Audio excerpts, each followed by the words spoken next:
মুসা আলাইহিস সালাতু ওয়াস সালাম আল্লাহ রে কইন, আল্লাহ এই ফেরাউনে তোমার তো নাফরমানি করে, এই ফেরাউনে নিজে নিজে কয় না রাব্বুকুমুল আলাম, আল্লাহ চাইলে তো গজব দিয়া তারে ধ্বংস করিয়া দিলাইতে পারতাই। আল্লাহ কইন মুসারে তারে গজব দিয়া ধ্বংস করিয়া দিলাইতাম পারতাম, কিন্তু সূর্য উদিত হওয়ার পরে যে এই ফেরাউনে নিজে নিজের রব দাবি করে রাতের অন্ধকারে, তুমি জানো না রে মুসা, আমি আল্লাহর দরবারও মাথাটারে নয়া হয় আল্লাহ, দুনিয়ার মানুষে যদি আমারে রব ডাকে, আমারে প্রভু মনে করে, কিন্তু আমি তো আসলেও প্রভু নাই, আল্লাহ আসল প্রভু তো তুমি। আল্লাহ আমি জানি আমি প্রভু নাই, কোন ক্ষমতা আমার তো নাই, আল্লাহ তুমি সত্য, তুমি রব, তুমি রব্বিল আলামিন। আল্লাহ দয়া করি আমার এই পাপাচারের কারণে তুমি আমারে গজব দিয়া ধ্বংস করিও না মুসারে। ফেরাউনে আমি আল্লাহর দরবার অনুতপ্ত ইয়া কান্দিবার কারণে আমি আল্লাহ তার এখন পর্যন্ত গজব দিয়া ধ্বংস করছি না। মুসা আলাইহিস সালাতু ওয়াস সালামের জবানাত 40 বছর বৃষ্টি বন্ধ হয়ে গেল। তান কওমের মানুষ আইয়া কইলা, নবী মুসা আপনি তো মুস্তাজাবুদ দাওয়া, দোয়া করলেই কবুল হয়ে যায়, আপনি আল্লাহর কাছে বলুন আল্লাহ যেন জমিনের মধ্যে বৃষ্টি বর্ষিত করেন, জমিনের মধ্যে যেন আল্লাহ রাব্বুল আলামিন বৃষ্টি বর্ষণ করেন। মুসা আলাইহিস সালাম ময়দানের মধ্যে উনার কওমের মানুষদেরকে জমায়েত হইয়া উনি আল্লাহর কাছে দোয়া করলেন, আল্লাহ মালিক, ও দয়ার আল্লাহ, জমিনের মধ্যে বৃষ্টি দাও, জমিনের মধ্যে বৃষ্টি দাও। রব্বুল আলামিন ওহী পাঠিয়ে দিলেন, এ মুসা তোমার দোয়া কবুল হবে না। কেন কবুল হবে না? এই জামাতের মধ্যে একটা মানুষ আছে যে 40 বছর ধরে আল্লাহর নাফরমানি করতেছে, নাউযুবিল্লাহ। যত সময় পর্যন্ত এই ব্যক্তিটা এই জায়গা থেকে না উঠে যাবে, তত সময় পর্যন্ত তোমার দোয়া কবুল হবে না। কিন্তু কিছু সময় পরে দেখা যায় যে জমিনে আল্লাহ বৃষ্টি দিয়ে দিয়েছেন, সুবহানাল্লাহ। মুসা আলাইহিস সালাম আল্লাহকে বলেন, আল্লাহ মালিক, ও মাবুদ, ও দয়ার আল্লাহ, এই তো বললে বৃষ্টি দেবে না, এখন কেন বৃষ্টি দাও? এবার আল্লাহ বলেন, মুসারে তোমার জামাতে যেই ব্যক্তির কথা আমি বলেছিলাম তার পাপের প্রতি এত অনুতপ্ত হইল, আমি আল্লাহরে ডাক দিল, আমার রহমানিয়তের উসিলা লইয়া আমি আল্লাহর কাছে চাইল, আমার রহমত উতলাইয়া উঠলো, আমি আর থাকতে পারলাম না, আমি আল্লাহ আমার বান্দাকে ক্ষমা করে দিলাম, জমিনের মধ্যে আমি আল্লাহ রাব্বুল আলামিন বৃষ্টি বর্ষিত করে দিলাম, সুবহানাল্লাহ। এজন্য আল্লাহ এখন বান্দারে কিচ্ছু যদি চাইতে হয় আমি আল্লাহর কাছে চাও, কিচ্ছু যদি হইতে হয় আমি আল্লাহর কাছে হও, কারণ দুনিয়ার জমিনের মাঝে তোমার চাওয়া পূরণ করনেওয়ালা, তোমার চাওয়া পূরণ করার শক্তি আছে একমাত্র আমি আল্লাহ সুবহানাহু ওয়া তাআলা। সুবহানাল্লাহ। বলে আল্লাহর দয়া কতটুকু। ইমাম জালালউদ্দিন রুমি রাহমাতুল্লাহি আলাইহি লেখেন যে উমর রাদিয়াল্লাহু তাআলা আনহুর জবানাতে গায়ক আছিল, গান গাইতো, তার অনেক ভক্ত আছিল, মানুষে তার গানের কারণে মায়া করতো, যেই জায়গাত যাইতো এই জায়গাত লক্ষ মানুষের সমাগম হয়ে যাইত। কিন্তু ব্যক্তিটা যখন বুড়ো হয়ে গেল, ব্যক্তিটা যখন বৃদ্ধ হয়ে গেল, বয়সের বারে গলাটা চলে গেল, সুরটা নষ্ট হয়ে গেল, গান গাইতে পারে না, এখন তো আর তার পাশে কেউ আসে না, এখন তো আগের মতো আর তার সেলিব্রিটিত্ব নাই, এখন তো আর তাকে কেউ ভালোবাসে না। এখন তো আর তার খোঁজ খবর কেউ নেয় না। ব্যক্তিটা ভাবতেছে আয় রে হায়, জীবনের অর্ধেক সময় যে আল্লাহর নাফরমানি করিয়া আমি কাটাইলাম, জীবনের অর্ধেকটা সময় গান বাজনা করিয়া আমি কাটাইলাম।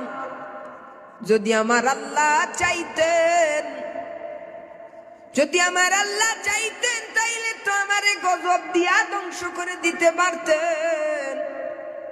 আমার আল্লাহ তো আমারে দুনিয়ার জমিনে জ্বালায়া পুড়ায়া ছারকার করে দিতে পারতেন।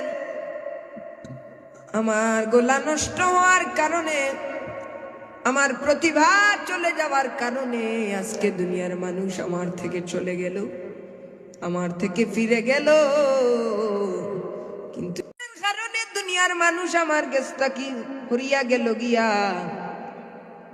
দুনিয়ার মানুষ হরিয়া গেল গিয়া। আগর লাখান কেউ মাথায় না, আগর লাখান কেউ খোঁজ খবর নেয় না। কিন্তু এতটা বছর জীবনের অর্ধেক সময় যে আল্লাহর নাফরমানি করিয়া খাটাই দিলাম, হই আমার আল্লাহ তো কোন সময় তার নিয়ামত রাজি আমার লাগি বন্ধ করিয়া আমারে গজবর হাওলা করলা না। ব্যক্তিটাই চকুর পানি ফালাই আর খান্দে, ক্ষমা করে দাও গো প্রভু, ক্ষমা করে দাও গো প্রভু, তুমি তো গফফার বলো আমরা গুনাহগার, আল্লাহ ডাকি বারে বার। বাবার দিলটা নরম করিয়া এমন একটি সময় পড়ি, আমরা গুনাহগার আল্লাহ ডাকি বারে। সবাই পড়ি, আমরা গুনাহগার আল্লাহ ডাকি বারে। ক্ষমা করে দাও গো প্রভু, ক্ষমা করে দাও গো প্রভু, তুমি তো গফফার, আমরা গুনাহগার আল্লাহ ডাকি বারে বার। আওয়াজ করে পড়ি না আল্লাহুম্মা আমিন। এই রব্বুল আলামিন হইলা ও দয়াময়, ও আল্লাহ, যে আল্লাহ বান্দারে মাফ করে দিবার লাগি এক একটা উসিলা তালাশ আল্লাহ করই। আর এই পরিমাণ নেক আমল পাওয়ার কারণে, এই পরিমাণ নেক আমলের বদৌলতে আল্লাহ তার বান্দার জিন্দেগীর তামাম কসুরিরে মাফ করিয়া দিলেন। সুবহানাল্লাহ। এর লাগি আমরা যদি আল্লাহর রহমতের আশা করি, তাইলে আল্লাহর প্রিয় বান্দায় আমরা পরিণত হয়ে যাইমু। কারণ যেই মানুষগুলাই আল্লাহর দরবারও ভুল করিয়া ক্ষমা চায়, সব সময় আল্লাহর দরবারও অনুতপ্ত হয়ে আল্লাহ পরওয়ারদিগারে আলমে এই সমস্ত বান্দা হলোর উপরে আল্লাহ খুশি হয়ে যায়। 2 নম্বরে আমি আয়াত পড়ছি, ফাইযা জামতা ফাতাওয়াক্কাল আলাল্লাহ। যদি আল্লাহর কোন বান্দায় যে কোনো খামর উপরে আল্লাহর উপরে ভরসা করিলাই, তাইলে বান্দার তামাম খামর উপরে স্বয়ং রব্বুল আলামিন জিম্মাদার হই যাই। সুবহানাল্লাহ। কুরআন হাদিস কুলিয়া দেখা গেছে, বিভিন্ন নবী কায়নাত তখলর জীবনী তাকি দেখা গেছে যে যেই সময় তারা আল্লাহর উপরে ভরসা করছে, আল্লাহর উপরে ভরসা করার কারণে কঠিন কঠিন গাট থাকি আল্লাহ রব্বুল আলামিনে তারানে মুক্তি দিলাইছে। সুবহানাল্লাহ। আল্লাহ নবী রাহমাতুল লিল আলামিন গুহার ভিতরে, কাফেরেরা গুহার উপরে। কাফেরেরা যদি দেখে নবীজিকে হত্যা করবার জন্য তারা অস্ত্র নিয়ে এসেছে, তরবারি নিয়ে এসেছে, তারা নবীজিকে দুনিয়ার জমিন থেকে তুলে ফেলবে। দুনিয়ার জমিন থেকে আল্লাহর নবী রাহমাতুল লিল আলামিনকে তোলার জন্য তারা চেষ্টা করতেছে। এখন আবু বকর সিদ্দিক রাদিয়াল্লাহু তাআলা আনহু বললেন, ইয়া রাসূলুল্লাহ, ইয়া হাবিবাল্লাহ, নবীজি গো, আল্লাহু আকবার, ও নবীজি, কাফেরেরা তো আমাদেরকে দেখে ফেলবে গো নবীজি, এ পর্যায়ে আমরা কি করব? আমার নবীজি বলেন, লা তাহজান ইন্নাল্লাহা মা'ানা। সুবহানাল্লাহ। আমার নবীজি বললেন, আবু বকর, আবু বকর, আপনি চিন্তা করবেন না, কারণ স্বয়ং আল্লাহ রাব্বুল আলামিন আমাদের জন্য যথেষ্ট। পড়ি সুবহানাল্লাহ। এই কথা বলতে দেরি হইল, কবুতরে আইসা ডিম পাড়তে দেরি হইল না, মাকড়সা জাল বাঁধিতে দেরি হইল না। আল্লাহর উপরে ভরসা করার কারণে কঠিন ঘাট থেকে রব্বে কায়নাত তাদেরকে মুক্ত করে দিলে। এজন্য যদি জীবনের প্রত্যেকটা মুহূর্তে আমার যে কঠোর সমস্যা হোক না কেন, কঠোর সমস্যা হোক না কেন, আমি যদি আমার আল্লাহর উপরে ভরসা করি, সহি নিয়ত নিয়া, একনিষ্ঠতা নিয়া, খুলুসিয়ত নিয়া যদি আমি আমার আল্লাহর উপরে ভরসা করি, জীবনে কঠিন থেকে কঠিনতম কাজকে আমার আল্লাহ রাব্বুল আলামিন জলের মতো সহজ করে দেবে। সুবহানাল্লাহ। হযরতে মূসা কালিমুল্লাহ যখন উনাকে ফেরাউন বাহিনী তাড়া করতেছে, ফেরাউন বাহিনী উনাকে তাড়া করতেছে, সমুদ্রের পাড়ে গিয়া দাঁড়াইলেন এখন ওনার কম বলে, ওগো আল্লাহর পয়গাম্বর,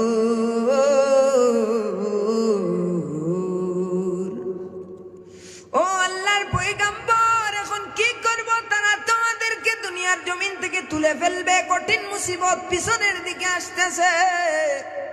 মুসা কালিমুল্লাহ বললেন, ভয় পাওয়ার কোনো কারণ নাই, ভয় পাওয়ার কোনো কারণ নাই, আমার আল্লাহই আমাদের জন্য যথেষ্ট। পড়ি সুবহানাল্লাহ।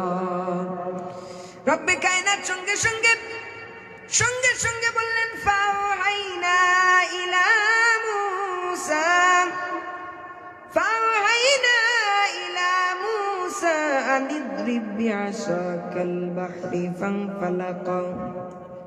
فانفلق فكان كل فرق كالطود العظيم। পড়ি সুবহানাল্লাহ। মুসা আলাইহিস সালাম কে আল্লাহ বললেন, হে মুসা, তোমার হাতে যে লাঠি দিয়েছি, ওই লাঠির দ্বারা পানির মধ্যে তুমি আঘাত করো। মুসা আলাইহিস সালাম পানির মধ্যে আঘাত করতে দেরি হইল, পানির মধ্যে আঘাত করতে দেরি হইল, পানির মধ্যে 12টা রাস্তা হতে দেরি হইল না। পড়ি সুবহানাল্লাহ। সাগর নদী আর পাহাড়ে বনে পাখিদের গুনগুন গুঞ্জরণে, সাগর নদী আর পাহাড়ে বনে পাখিদের গুনগুন গুঞ্জরণে, ভেসে আসে ওই সুমধুর তান, চারিদিকে শুধু আল্লাহর জয়গান। আল্লাহ মহান, আল্লাহ মহান, আল্লাহ মহান, আল্লাহ মহান, আল্লাহ মহান, আল্লাহ মহান, আল্লাহ মহান, আল্লাহ মহান। সুবহানাল্লাহ। শুনো তুমি মন দিয়ে কোকিলের সুর, শুনতে লাগছে যেন কত না মধুর, মিষ্টি মিষ্টি ওই দুয়েলের গান, রয়েছে তাহাতে কি সুদায় ফুরান। কোথা পেল তাহারা এ সুরমলা, জবাব পাবে দিল খোদা মুইয়ান। আল্লাহ মহান, আল্লাহ মহান, আল্লাহ মহান, আল্লাহ মহান, আল্লাহ মহান, আল্লাহ মহান, আল্লাহ মহান, আল্লাহ মহান। বলো তুমি আকাশের চাঁদ তারা, কোথা থেকে পেল তারা সুরমলা। বলো তুমি আকাশের চাঁদ তারা, কোথা পেল তাহারা এ জ্যোৎস্না দ্বারা। সূর্যকে বলো তুমি কোথা পেলে আলো, রাত্রি কেন এত নিকুশ কালো। সুবহানাল্লাহ। সূর্যকে বলো তুমি কোথা পেলে আলো, রাত্রি কেন এত নিকুশ কালো। জবাব পাবে দিল খুদা মুইয়ান। আল্লাহ মহান, আল্লাহ মহান, আল্লাহ মহান, আল্লাহ মহান, আল্লাহ মহান, আল্লাহ আল্লাহ মহান, আল্লাহ মহান, আল্লাহ মহান। সবাই পড়ি সুবহানাল্লাহ। এজন্য কঠিন থেকে কঠিন মুসিবতের সময় যে বান্দাগুলা আমার আল্লাহর উপরে তাওয়াক্কুল করেছে, আমার আল্লাহর উপরে ভরসা করেছে, কঠিন থেকে কঠিন মুসিবত থেকে যিনি উদ্ধার করে দিয়েছেন তিনি কে? এজন্য যদি কোনো সমস্যায় পড়ি ঘাবড়ায় না। অনেক আছে মা অসুস্থ হয়ে গেছে, টেনশনে পড়ে গেছে, হাজার হাজার টাকার ঔষধ লাগবে, হাজার হাজার টাকার ট্রিটমেন্ট লাগবে। নিজের চাচাতো ভাইয়ের কাছে যায় ফিরিয়ে দে, ফুফাতো ভাইয়ের কাছে যায় ফিরিয়ে দে, হায়তাস হায়তাস। হায় রে হায়, মা জননী অসুস্থ, ছেলের কেমন লাগতে পারে? হাজারো যুবক আছে এরকম, তারা বেফানার মধ্যে আছে, অসুস্থতার মধ্যে ভুগতেছে, ঋণ আনার জন্য মানুষের কাছে যাইতেছে, কেউ ঋণ দিচ্ছে না, কেউ ঋণ দিচ্ছে না। হায়তাস হায়তাস। ওই সময়, কঠিন সময়ে যদি ওই যুবক, ওই মানুষ যদি আমার আল্লাহর উপরে ভরসা করে, তাহলে তার কঠিন থেকে কঠিন মুসিবত থেকে যিনি উদ্ধার করবেন, চিৎকার দিয়ে বলো তিনি কে? এজন্য তাওয়াক্কুল করতে হবে কার উপরে? চাইতে হবে কার কাছে? চাইতে হবে একজনের কাছে, তিনি কে? চিৎকার দিয়ে বলো আল্লাহ। এ আমার বাবাজিরা রে, আমার মায়েরা রে, জীবনে যত মানুষ কঠিন মুসিবতের মধ্যে পড়িয়া, কঠিন থেকে কঠিন মুসিবতের মধ্যে পড়িয়া তারা আল্লাহর উপরে সাহায্য করেছে, আল্লাহর উপরে তাওয়াক্কুল করেছে, বান্দা তাওয়াক্কুল করতে দেরি হয়েছে, তার কাজটা জলের মতো সহজ হতে দেরি হয় নাই। সুবহানাল্লাহ। ফেরাউনের স্ত্রী আসিয়া এমন নির্যাতন করলো, আল্লাহর ওয়াহদানিয়াতকে কবুল করার কারণে এমন নির্যাতন করলো, উনাকে হাতের মধ্যে পেরাক মারিয়া কাঠের মধ্যে লাগায়া দিল। শত শত মানুষের সামনে বলে, আসিয়া তুমি তোমার প্রভু যে আল্লাহর উপরে বিশ্বাস স্থাপন করেছ, তুমি যদি আমাকে রব না মানো, তাহলে তোমাকে উলঙ্গ করিয়া সব মানুষের সামনে তোমাকে বেইজ্জত করব। পড়ি নাউযুবিল্লাহ। কঠিন একটা সময়, ফেরাউনের উপরে কথা বললে ওয়ালা কেউ নাই, উপরের দিকে তাকাইয়া পড়ে আল্লাহ, ও দয়ার আল্লাহ, আল্লাহু আকবার। উপরের দিকে তাকাইয়া মালিক রে ডাক দিছে, মালিক রাব্বি বিনিলি ইনদাকা عندك بيتا في الجنة ونجني من فرعون وعمله ونجني من القوم الظالمين। পড়ি সুবহানাল্লাহ। ও মালিক, কঠিন সময় তুমি ছাড়া আর কেউ নাই, তুমি ছাড়া বাঁচানে ওয়ালা কেউ নাই গো মালিক। ও দয়ার আল্লাহ, ফেরাউনের বাহিনী থেকে তুমি আমাকে বাঁচাও, তোমার পাশে তোমার জান্নাতে আমাকে একটা ঘর বানিয়ে দাও। সুবহানাল্লাহ। আসিয়া ডাক দিয়ে বলে,